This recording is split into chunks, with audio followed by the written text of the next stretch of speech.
Hello students, in our last video lesson, we learned Hindi, English and Roman counting up to 50.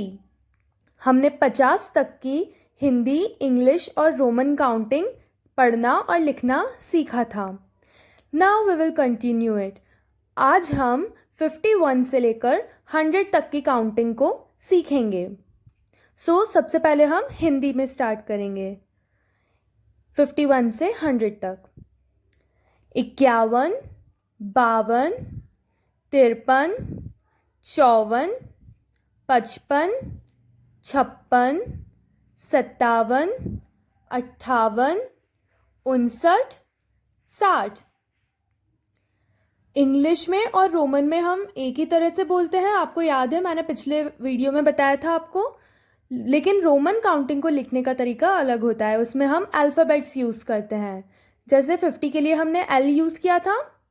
Now आगे हम 51 से लेकर 60 तक में भी एल ही यूज़ करेंगे. 51, 52, 53, 54, 55, 56, 57, 58, 59, 60. 60 को हमने LX लिखा है क्योंकि 50 + 10, तो 50 को हम L लिखेंगे और 10 को हम X लिखेंगे. तो 50 + 10 = 60. ओके. 60,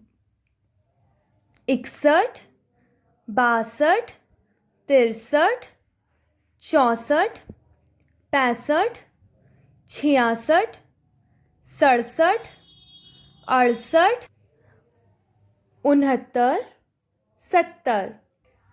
61, 62, 63, 64, 65, 66, 67, 68, 69, 70. 70 को हम कैसे लिखेंगे? 50 + 20, तो 50 का L और 20 का XX, तो हो गया 70. ओके. 71, 72, 73, 74, 75, 76, 77, 78, 79, 80. 71, 72, 73, 74, 75, 76, 77, 78, 79, 80. 80 के लिए हमने क्या किया? 50 + 30, L + XXX = 80. 81, 82, 83, 84, 85, 86, 87, 88, 89, 90. 81, 82, 83, 84, 85, 86, 87, 88, 89, 90. नाउ आपको लास्ट वीडियो लेसन में याद होगा, मैंने आपको बताया था कि किसी भी नंबर को हम 4 बार रिपीट नहीं कर सकते. 3 से ज़्यादा बार किसी भी अल्फ़ाबेट को हम रोमन नंबर में रिपीट नहीं कर सकते. याद है ना? तो इसीलिए हमने 90 को L और 4 बार X लिखने की बजाय XC लिखा.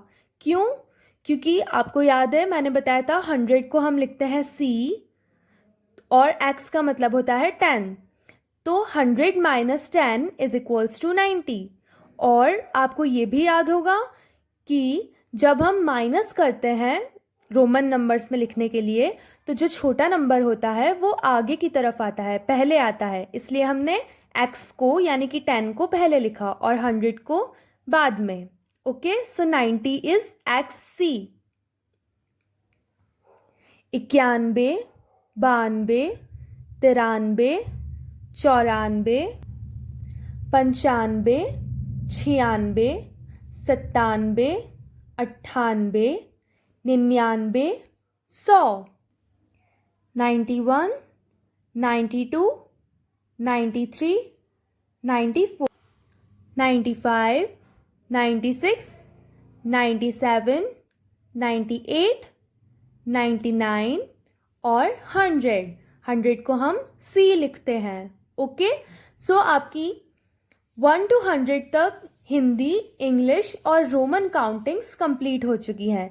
ये बात आपको ध्यान में रखना है कि कौन कौन से मेन नंबर्स के लिए रोमन नंबर्स में कौन कौन से सिंबल्स होते हैं. ओके, बाकी की काउंटिंग एज इट इज़ चलती रहेगी. जैसे हम 1 to 9 लिखते हैं, 1 to 10 लिखते हैं, वैसे ही पूरी काउंटिंग चलती रहेगी.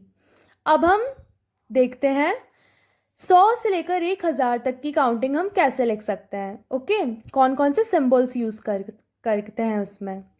तो 100 यानी कि 100 में हम लिखते हैं C.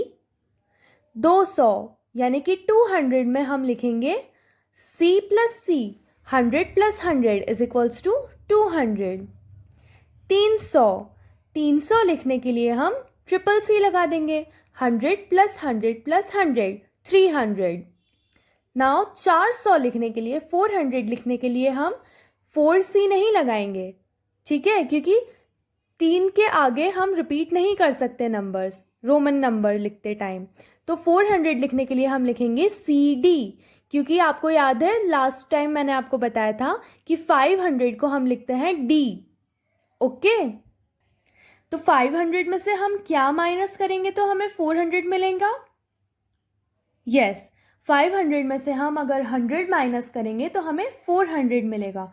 तो हम क्या करेंगे, 500 माइनस 400, तो हो जाएगा हमारा CD, छोटा नंबर पहले. ओके, तो CD is equals to 400. Now 500, 500 को हम लिखते हैं D. 600 यानी कि 600 को हम लिखते हैं DC, मतलब 500 प्लस 100. प्लस करते टाइम बड़ी डिजिट पहले आएगी, छोटी डिजिट बाद में आएगी, तो DC.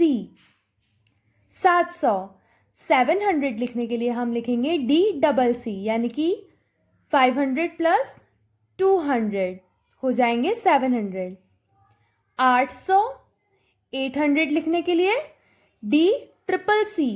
D plus 100 plus 100 plus 100 यानी कि 500 प्लस 300, तो हो गया 800. अब आया 900 लिखने के लिए हम लिखेंगे CM. क्यों लिखेंगे CM? क्योंकि M का मतलब होता है 1000 और C का मतलब होता है 100. तो 1000 में से हम 100 को माइनस करेंगे तो हमें 900 मिलेगा, राइट. तो हम लिखेंगे CM 1000 minus 100 is equals to 900, तो CM. और 1000 यानी कि 1000 को हम लिखेंगे M. तो अब आपको पैटर्न समझ में आ गया. भले ही हिंदी काउंटिंग हो, इंग्लिश काउंटिंग हो या फिर रोमन काउंटिंग हो, 1 से लेकर 9 तक तो हमें वैसा का वैसा ही लिखना होता है. बाकी हम जब 10 जंप करते हैं नंबर में, जैसे कि 10 के बाद 11 लिखेंगे, तो सिर्फ अंतर यही रहेगा कि 10 वाली डिजिट आएगी और उसके आगे हमको 1 2 3 4 5 6 7 8 9 ऐसे चलते रहना है. सिमिलरली जब हम 100 में जंप करेंगे तो हमें 1 से लेकर 99 तक की काउंटिंग वैसे ही लिखनी है. बस फ़र्क इतना पड़ेगा कि आगे ये वाले सिम्बॉल्स लगते जाएंगे. ओके, सो आई होप आपको समझ में आ गई होगी 1 to 100 तक काउंटिंग, और इवन 1000 तक भी आपको समझ में आ गई होगी. तो आपको इसे प्रैक्टिस करनी है और इसे लर्न करना है. ओके.